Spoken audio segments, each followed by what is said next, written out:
Duvalier Automobile. Bienvenue dans ce module durant lequel on parlera spécialement des travaux pratiques.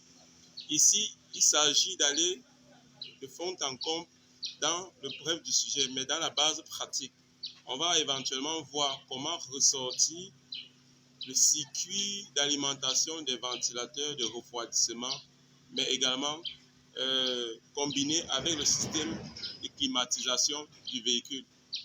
Dans ce module également, nous allons voir les techniques stratégiques pour identifier, produire son propre schéma afin de pouvoir travailler aisément sur un véhicule.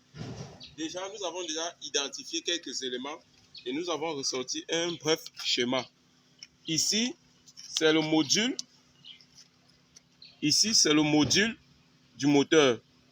Et on a sur ce véhicule 3 relais. Un relais à 5 bornes, un relais à 4 bornes, un autre relais à 4 bornes, qui sont directement mis en alimentation par le module ECU à travers les transistors NPN. Quand le module reçoit l'information, ceci c'est le capteur de température d'eau. Quand le module reçoit l'information du capteur de température d'eau que le moteur a atteint, le liquide de refroidissement a atteint 95 degrés Celsius, il va envoyer l'information au module. Le module va donc mettre à la masse ces relais en envoyant une tension de seuil de 5 volts ici et directement ça va traverser, retrouver la masse et le circuit de commande du relais sera fonctionnel et le contact sera établi. Ainsi de suite sur tous les autres relais. Voilà éventuellement ce qui va se passer. Et ici, nous avons le signal AC. Nous précisons que sur ce véhicule, c'est toujours le module qui déclenche la climatisation. Mais dans les modules précédents, nous avons expliqué que les ventilateurs de refroidissement et le circuit de climatisation ont une combinaison. Ça veut dire que quoi? Le circuit de refroidissement, les ventilateurs de refroidissement sont utilisés également pour éventuellement provoquer la climatisation. Donc, ceci, c'est le signal AC. Lorsque le module reçoit le signal AC que la climatisation a été sollicitée par le chauffeur, il va donc déclencher à travers les relais la rotation des ventilateurs de refroidissement, cette fois-ci pour solliciter la climatisation, mais en même temps pour solliciter un refroidissement du moteur durant un long bout de temps. Maintenant, on va vous présenter de manière visuelle tous les éléments qu'on a identifiés sur ce schéma. Pour le module de ce véhicule, c'est dans l'habitacle. C'est dans l'habitacle, on n'aura pas le temps de démonter pour vous montrer. C'est un véhicule, c'est l'un des premiers véhicules du centre. Tu peux filmer le véhicule. Parce que nous effectuons les travaux pratiques sur nos propres véhicules. Les véhicules sur lesquels on forme les apprenants afin de mieux les édifier au niveau du transfert des compétences. Ça, c'est un véhicule du centre. Et on va sortir par nous-mêmes le schéma. Bon, là, on va commencer par présenter. On commence par la nomenclature des éléments. Ici, comment identifier de manière simple? Ceci, c'est le premier boîtier à fusible. C'est l'un des boîtiers à fusible. Quand vous ouvrez votre boîtier à fusible, vous constatez directement fan number 2. Ça veut dire que c'est l'un des relais des ventilateurs. Donc, ventilateur. Et ici, vous avez ici, toujours, si vous regardez,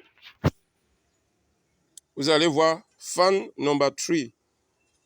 Et là, non, fan number 1, fan number 3. Donc, si vous disposez votre couvercle du boîtier à fusible de cette façon, vous allez constater éventuellement qu'il s'agit de ceci. Le premier relais et le deuxième relais. Donc, voilà les différents relais qu'on a identifiés et nous avons ressorti le schéma. Pour reconnaître le type de relais, il faut tout simplement, tout à l'heure, il faut d'abord identifier le type de relais. Est-ce que c'est un relais à ouverture ou un relais à fermeture? Pour cela, vous avez deux possibilités pour identifier le relais. Vous pouvez identifier le relais soit par un multimètre, vous pouvez identifier le relais soit visuellement. Visuellement, c'est lorsque vous avez le schéma sur le relais. Lorsque vous n'avez pas le schéma sur le relais, vous êtes obligé de procéder avec le multimètre. Et c'est ce que nous allons faire. Nous avons déjà identifié les trois relais. Si nous avons trois relais, nous avions expliqué durant les formations théoriques au centre de formation du Voto. Si vous avez deux ventilateurs de refroidissement, cela signifie qu'à la fin, vous aurez trois relais.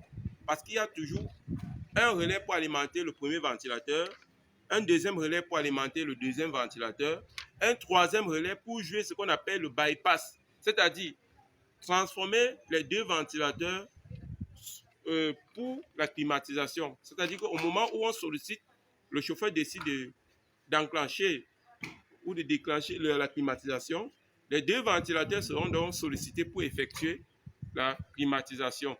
Et c'est ce troisième relais-là qui est donc sollicité pour effectuer le transfert de la rotation des deux ventilateurs pour la climatisation. Donc, ici, donc, on va identifier, voilà le premier relais, relais fan 2. Voici ça, 12 volts. Ici, il y a derrière le schéma. Vous voyez, voilà le schéma. C'est un relais à ouverture. C'est quand il est alimenté qu'il se ferme. Là, vous avez, ça c'est le circuit de commande et circuit de puissance. Et c'est ça ici que nous avons effectué. Donc, c'est ça ici. Vous voyez. Donc, il y a 4 fiches. Maintenant, là, ici, c'est là, bon.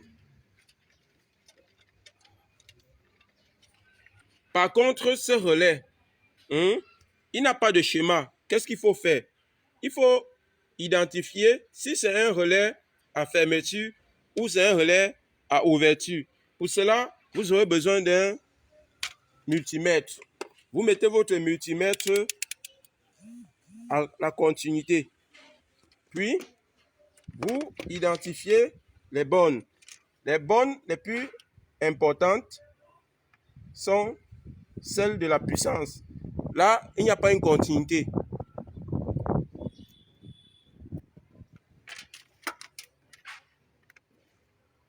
Par contre, ici, il y a une continuité.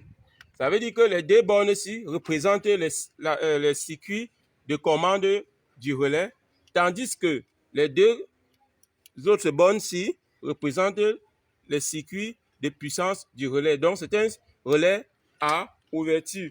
C'est ça ici, éventuellement, qu'on a mis ici. Voici ça ici. Donc, on a déjà deux relais. Ça, non? Ça ici. Ça ici. Ce sont les relais lorsqu'ils sont alimentés, ils se ferment. Maintenant, il faut identifier maintenant le type de relais. Du troisième relais, c'est ça ici. C'est ça le troisième relais. C'est ça qu'on appelle le relais bypass. Son rôle est de transmettre l'alimentation et la climatisation aux deux ventilateurs afin que les deux ventilateurs puissent tourner pour que la climatisation puisse avoir lieu. Donc voilà ça. C'est généralement un relais à 5 bornes. Si vous regardez, 1, 2, 3, 4, 5. C'est un relais à 5 bornes. Et voilà le schéma qu'on a déjà indiqué sur le relais. Si on n'avait pas indiqué sur le relais, il y a toujours les méthodes pour identifier le type de relais. Donc là, voici ça. Et c'est ça que nous avons dessiné ici. Nous avons dessiné déjà ici. Relais de circuit de puissance, circuit de commande, circuit de puissance. Déjà ici, on a déjà le relais est là fermé ici. Et lorsque le relais sera alimenté, le relais va rejoindre cette borne. On va appeler ça, selon la norme A1, ça, on a 30. Ici, on appelle ça 87A. Et ici, on appelle ça 87. Ici, on appelle 85. Ici, on appelle 86. Donc, voilà comment on identifie le relais à 5 bornes.